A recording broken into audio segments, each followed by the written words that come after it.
What did we see in George Floyd? We saw a lot of people get killed. We saw buildings destroyed. We saw towns destroyed, a lot of rioting. In Charlie's death, we had a worship service. I wonder what your perspective is on the response to Charlie's death. What do you feel about the way that his death has been used by the culture? It's best summed up by my friend, Pastor Jack Hibbs. He said when he first learned of it, his granddaughter was crying and he was crying. How often do you have a figure, Russell, who is loved by at least 3 generations? A grandchild, a parent, and a grandfather are all crying over someone's death. That rarely happens. And Charlie was the same person off the stage as he was on the stage, except when he was on the stage, he was so confident in what he was saying because he was prepared. But when he was off the stage, his humility was the only thing that exceeded his intelligence. And that's why he was asking people like me and others to mentor him.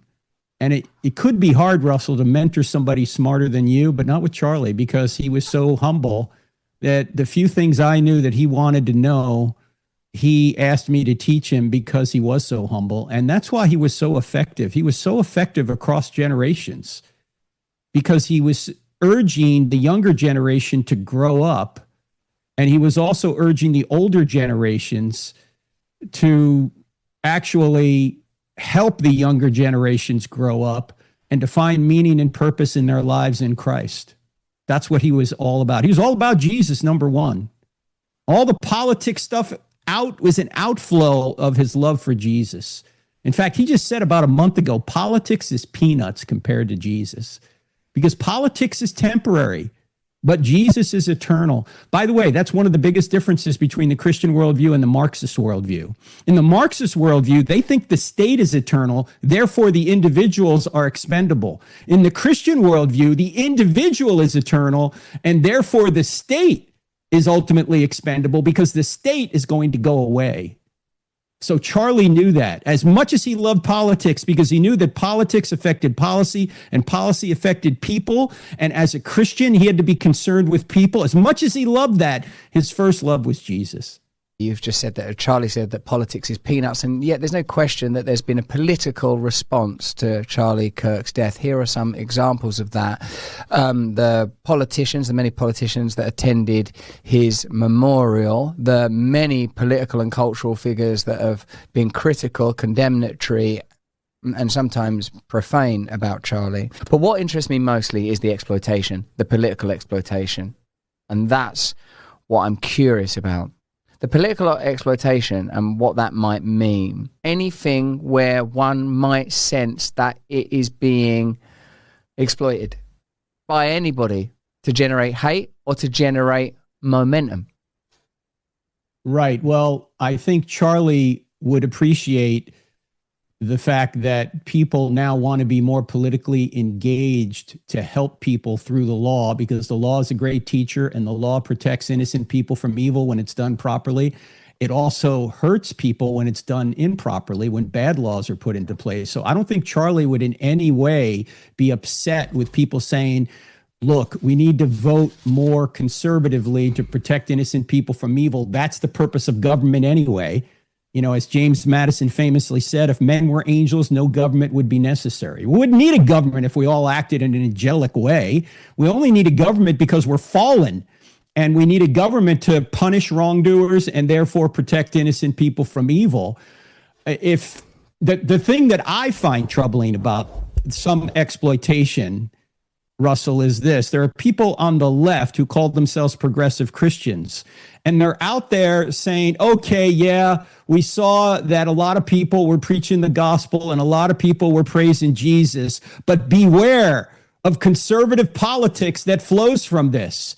Instead of these people saying, I'm rejoicing that the word of the Lord is getting out to the biggest audience probably in history, these people are worried that their political position may not win the day now because of this, which shows me that Jesus is not number one to them. Politics is number one to them. Comet is a new AI-powered web browser from Perplexity. Let me ask you something. How much time do you spend every day on a web browser? How much time do you spend clicking around online, searching, scrolling, typing, endless tabs? It's a lot, isn't it? Well, stop it.